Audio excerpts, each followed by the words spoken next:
Good afternoon and welcome to today's press conference following the two-day session of the political directors and the PIC steering board.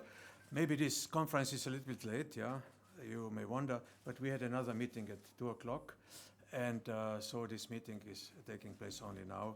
But today we had a drafting of the communique which was fastest ever, thanks to Michael. We finished exactly at 12 o'clock. So there was no reason for you to wait for so long, but we had another meeting at the US Embassy in the afternoon.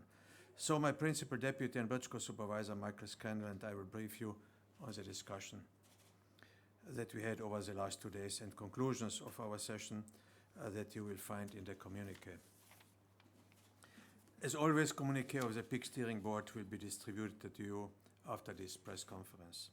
It will also be available on the OHR web page.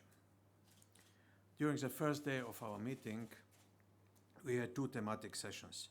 The first one was dedicated to local level developments, which unfortunately tend to be neglected due to the fact that bigger events and developments attract the most attention. We decided to invite local leaders to take part in our meeting, as they are the ones who live and work amongst their constituencies. We spoke with mayors of several towns and municipalities, as well as with heads of the Federation and Republika Srpska unions of municipalities and cities. The mayors of Teslić, Tešanj, Gradačac, Gradiška and Tomislavgrad have informed political directors of the situation in their local communities, how they benefit their communities, and on their view how to ensure continued progress on the ground. What we have heard from them made us even more convinced that local self-government can be the driving force of progress that may also trigger positive changes, hopefully, at upper level of government. Enhanced cooperation and coordination, accelerated implementation of reforms and service in the best public interest are the ingredient of success. And we really heard good stories. Also interreligious stories, like Tomislavgrad has repaired Orthodox chapels, Orthodox churches, like a Bosniak has repaired a Catholic church in Tešanj, etc. And of course of fantastic exports, over 200 million km from some municipalities like Tešanj or Gradačac. Yeah. Really good stories, but also bad details like Tešanj cannot get a trafostanica, I don't know it in English, yeah, for 4 years because they are using now their electricity up to 95% and they cannot have new companies and new developments, enlargement of companies because there's no electricity left. And they are 4 years now waiting for a trafostanica, yeah. But basically all these mayors have reported in a positive sense, including Tomislavgrad, for example, a detail which I didn't know, that there now is more population and more jobs in Tomislavgrad than it was before 1991. Very interesting and encouraging, of course. Yeah. Being aware of the situation, by the way, a day earlier, there was a meeting also outside the PIC. There was a meeting of mayors who are female mayors in the German residence. So also a very interesting group in Bosnia and Herzegovina, but of course too few. As you know, your own laws foresee 40% of women in development and in government and executive functions.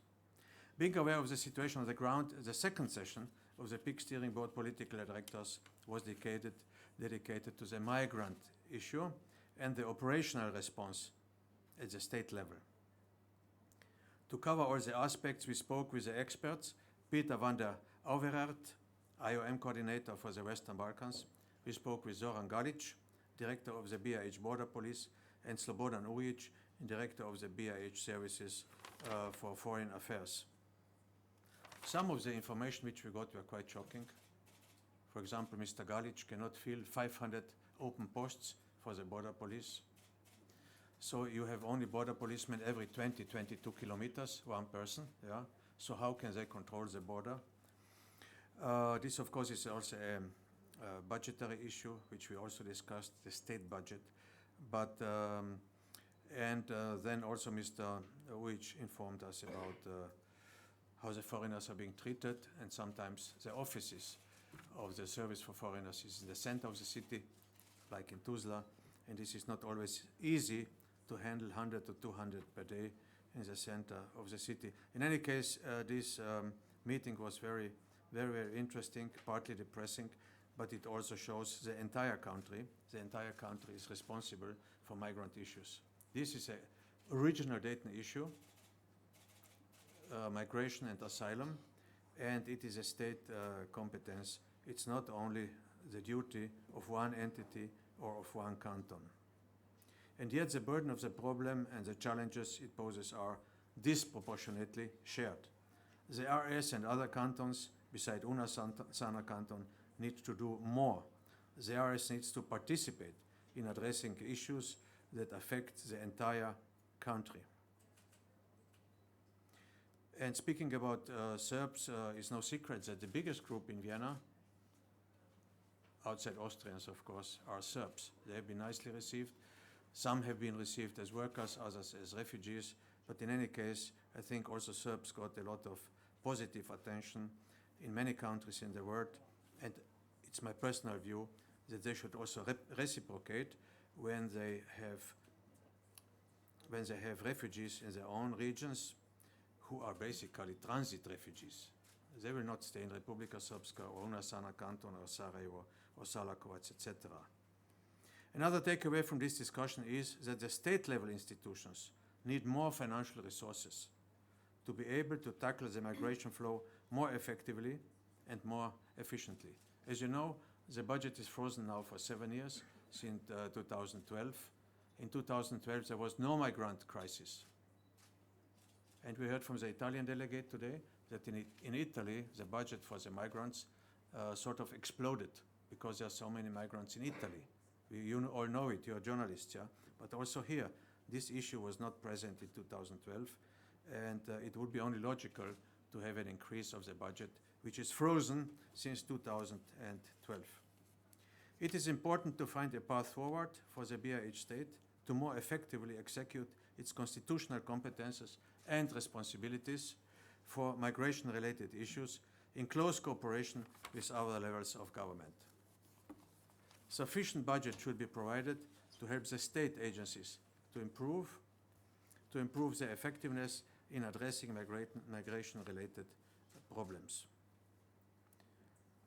It's of course nice, and we are proud of it, that the international community is basically financing all these refugee centers around Bosnia and Herzegovina. But can you imagine what would happen if European Union would not give 32 million or whatever euro for the migrant crisis? Initially it's a local responsibility and not of the international community. Now, before I give the floor to my principal deputy and Brčko supervisor, Michaela Scanlana, who will inform you about today's part of the session in the PIC Steering Board Political Directors meeting, I want to draw your attention also to a sad anniversary that we are all approaching and which is all known to you. I will tell you nothing new. But this December will mark 10 years, a whole decade, since the ECHR, European Court of Human Rights, passed a decision on Sejdic and Finci, but of course later more decisions followed. One is Pilav, Zornic, etc. So year after year, BiH authorities failed to implement the European Court of Human Rights rulings on the Sejdic-Finci case. Year after year, BiH treats some citizens as less equal than others, and this discrimination must come to an end. And the PIC Steering Board urged BiH political leaders and institutional leaders to implement this decision as well. As you know, this is not only Mr. Sejdic and Mr. Finci, this is also about the Serbs in Sarajevo, the Serbs in the Federation. This is about the Croats and Bosniaks in Republika Srpska. They cannot be part of the House of People of the state level. At the state level, they cannot be candidates. They cannot be candidates for the state presidency. So this is a huge part of the population. The groups which I mentioned now, and of course all the 16 minorities in these countries, people from so-called mixed marriages, they are not equal in this country. And it's real time that we do something about it. 10 years have passed, and this is actually not tolerable, that we live in a country where there is no equality. Thank you very much. Michael, you have the floor. Thank you, High Representative. To start off with, let me say that the PIC Steering Board welcomed the nomination of the new chair of the BIH Council of Ministers, along with the decision adopted by the BIH Presidency regarding the submission of the program of reform of Bosnia and Herzegovina to NATO. The expectation now of the PIC Steering Board is that the formation of the BIH Council of Ministers will be completed and the BIH Parliamentary Assembly will begin working on implementing reforms in an accelerated manner. At the same time, we encourage the formation of the authorities at the federation and cantonal level to be completed without further delay. Today at the PIC, the focus was on the functioning of state institutions and the challenge to the implementation of the Dayton Peace Agreement. When it comes to the functionality of the state-level institutions, the PIC Steering Board is of the opinion that their functionality should be enhanced, not undermined. The BIH budget for state institutions, as the High Rep mentioned, has been frozen now for 7 years at 950 million km, which signals a de facto annual decrease in the budget. This limits the scope of activity and the capacity of the state to function in line with its constitutional and legal obligations, something we heard through the panels in the first day. This has far-reaching consequences for the citizens of BIH. Therefore, the PIC Steering Board urged for the prompt adoption of the state-level budget, which would meet the needs of state-level institutions. The view of the PIC Steering Board is that the interests of all levels of government are best served not by rolling back essential reforms, but by implementing forward-looking reforms that support and strengthen the security, stability, and prosperity of BIH, as well as promote local ownership.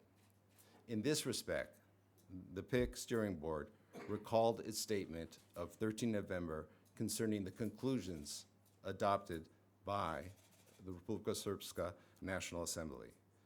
The PIC Steering Board also underscored that the conclusions seeking to criminalize violations of the RSNA's positions would abrogate basic standards of democracy by exerting extreme pressure on officials from the territory of the RS.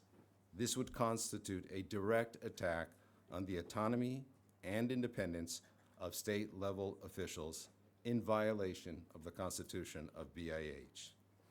In the communiqué, the PIC Steering Board also urged the relevant levels of authority to enable citizens of Mostar to vote in the 2020 local elections by resolving the electoral impasse in Mostar through a political process, not contingent on other electoral matters. In doing so, it would implement the October 29th decision of the European Court on Human Rights in the case of Baralja versus BIH. On this front, you probably have already seen a joint statement issued following this afternoon's meeting, which the High Rep attended in reference, with representatives of the international community, with the presidents of SDA and HDZ BIH on this subject. The PIC communique language and the joint statement clearly state our position on the Mostar issue. Ladies and gentlemen, before we move on to your questions, I also need to tell you that the Russian Federation disagreed with the communique and asked for it to be footnoted as such. As before, we will not go into details of that decision. Should you have any questions about it, I'm sure the representative of the Russian Federation will provide you with the answers. So thank you very much for your attention, and the High Representative and I will be happy to take your questions.